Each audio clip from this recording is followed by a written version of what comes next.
Yun, hello mga boys. Dala-dala ko na nga pala yung pipe na Q.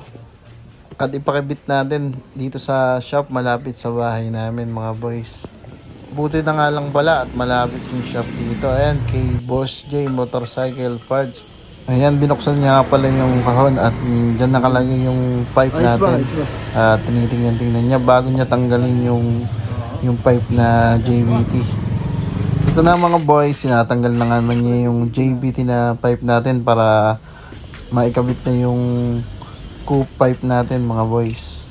At mamaya maikakabit na sa motor natin yung pipe na to at maririnig natin yung tunog niya. At ititestra natin yan mga boys. Tara, samahan nyo kami. Kabit na natin at mamaya subukan na natin. Isa nga pala tong pipe na to sa pangarap na mailagay natin sa motor natin. Kaya ngayon nabili na natin siya. Kulang na lang palitan natin yung bagong ECU, yung Super X naman. At kapalitan natin yung RC Mini X na nakalagay dito mga boys.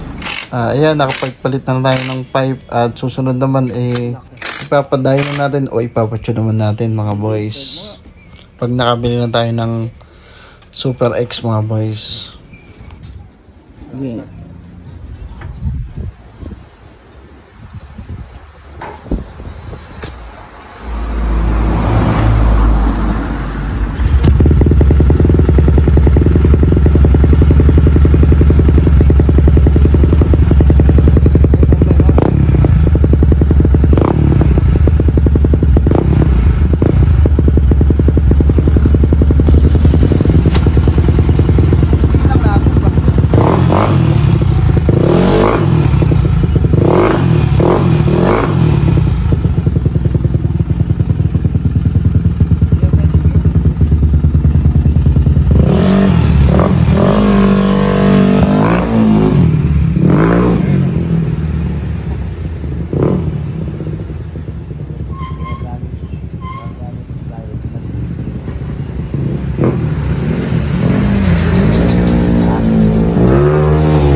Usok pa. Uy.